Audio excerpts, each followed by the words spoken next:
You want me to change who I am? I can't do it.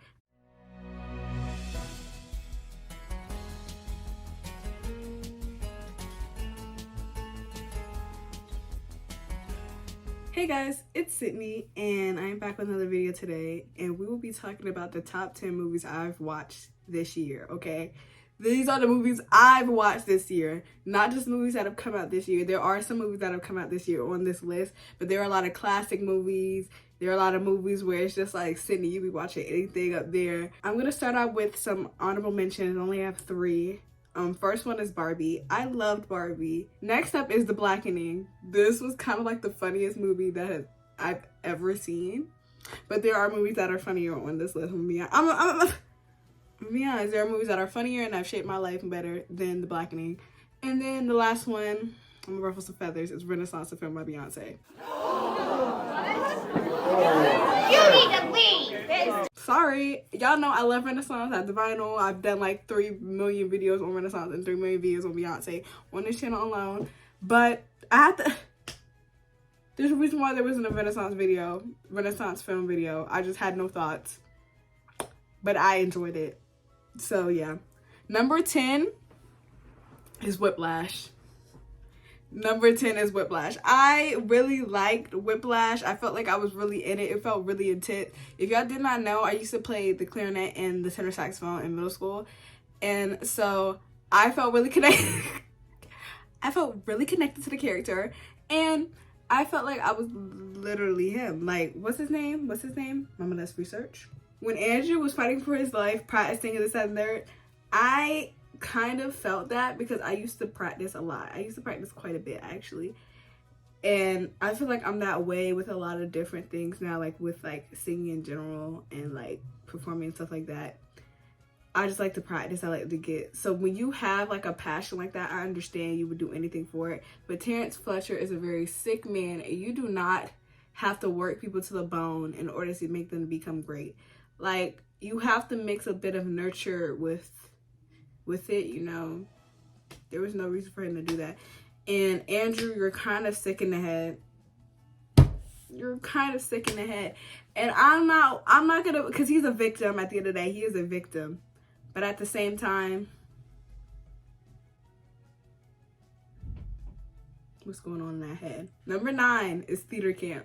If y'all have not watched Theater Camp, you should watch it.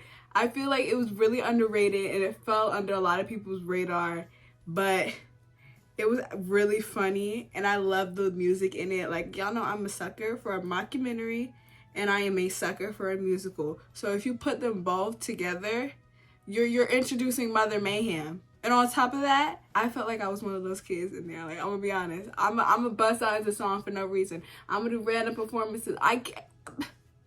You want me to change who I am? I can't do it. I related. Okay, number 8 is Pulp Fiction. We love America! What's it? We love you! Pulp Fiction? Yeah. My mind was blown when I was like, literally, I felt like I exploded. I was gonna make, did I make a video on Pulp Fiction? I don't think I did, but I was going to, and then I changed my mind. I think I watched Moonlight after that, and I was like, I hated Moonlight so bad I wanted to talk about it. But I just had a good time. I wish there were more movies like it. Like, you know how good a movie is where you're just like, I need more movies like this? That's with almost all of the movies on this list. Number 7 is Scream. Yep, Scream, the 1990 something one. Yeah, it invented horror movies with that one. I don't care. Forget the gossip. It's so good. Number 6 is Sabrina, 1995, the one with Harrison Ford. I do have my issues with Sabrina, but when you suspend reality and you suspend the creepiness of those grown men preying on that barely 19-year-old, you have a mother in the making, guys. Like, be serious. Like, I really enjoyed it. It's funny. It's charming. But like, the entire time the reason why it's not number 1 is that the entire time you're like, oh my god, Harrison Ford is so old. every time you pan from this beautiful woman to Harrison Ford, you're like, oh my God, he's at least 50. Yeah. Number 5, we're getting to top 5 territory. We're getting to top 5 territory. Is Her. If you have not watched Her, I will give you a warning. It is strange, but it is Motherlandia. I like a lot of these movies that are in my top 5 I watched like this month, and it's not even like a recency bias, it's just like Mothermania. Her was just beautiful. I literally wrote a whole letterboxd review on it. It was strange, but it was amazing. Theodore is like the best protagonist, and this is okay.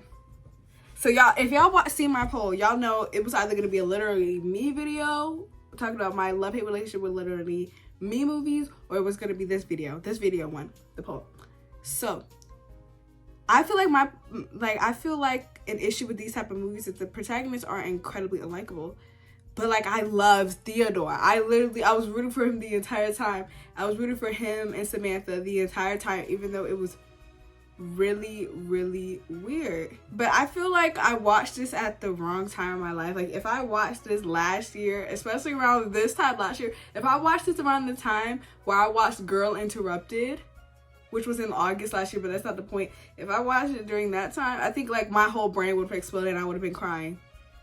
Because I did not cry at the end of this, but if you caught me maybe August, September, October, oh, I would have been dead. Amy Adams. I feel like we need to talk more about Amy Adams. We need to talk more about Amy Adams and her discography. Not just discography, her filmography. Like, not a lot of people are mothers, but she is. Number 4, I feel like a lot of people expected this to be number 1, is Donnie Darko. Donnie Darko changed my life. It is one of my favorites. It's one of my favorites on Letterboxd. It opened my eyes to a whole new set of movies and a whole new like outlook on life. It really changed it literally changed my life. Kinda, sorta, maybe. I already have a whole video talking about Donnie Darko when I first watched it in January. You know how good a movie has to be for me to watch it in January and make it past top 5 of my favorite movies of the year? There were so many movies that came out this year. So many movies I've watched this year. Like, I feel like I watched like 150 movies this year. I feel like I could have watched more, but I also was focusing on a lot of shows. Number 3 is Teenage Mutant Ninja Turtles Mutant Mayhem. Mutant Mayhem is the funniest movie of the year. I know I said The Blackening may be the funniest movie of the year. I may say Theater Camp may be the funniest movie of the year, but this is the real funniest movie of the year. Can I get a bacon, egg, and cheese? With the bed, we outside. You heard? Yerk. I think of that clip at least once a week. It is the funniest thing. And when the movie first came out on digital, it kept coming down on my timeline, that exact clip, and everybody talking about how funny it was. Man, when I tell you, I was cracking up in that theater. I was dying to throw up how funny it was. It was just, and then the entire thing, it just felt really good. It felt like, I just feel like a lot of kids' movies these days are lacking substance and I feel like they're just trying to create a franchise. But this movie was good enough for it to stand on its own, but I wouldn't be mad if they made like 1 billion more movies exactly like this one. Run this series into the ground. I'm gonna be there every movie. Every single movie. Anyways, we're in top 2. Number 2 is Mermaids, which is starring what's her name? I'm so tired, child. I'm so tired. I'm really tired. I was about to call her Veronica Sawyer. I don't know why I just did that. I don't know. What's her? Bro, now you're embarrassing me and my homegirls. Winona Ryder. Yeah. It's starring Winona Ryder and Cher. One thing about Cher is that she's not gonna look like a real person. I don't care. This entire, she was, everybody was perfectly casted. It was amazing. I just really loved how they like balance all the relationships. It felt like a dysfunctional family that still loved each other. I feel like nowadays we're missing the aspect of families loving each other, because even though there's dysfunctional, it makes it seem like they hate each other's guts. And never in any of this, it felt like they hated each other. It felt like they disliked each other a lot of the time. And Winona Ryder's character, Charlotte, she was annoying in all the right ways. To the point where I didn't hate her, to the point where I wanted her to grow as a person. But I was still like, oh my gosh, will she shut up? At the same time, she felt like the perfectly annoying teenager. She felt like me. Like, I see myself in Charlotte. That old man, though, is gonna do time. You're 26 years old. I think Charlotte was like 16. You're not going to jail. You're going to prison. You're old. Are you serious right now? I'm not gonna spoil the movie. Just watch it. It's on HBO Max. Just watch it. And the best movie I've watched this year.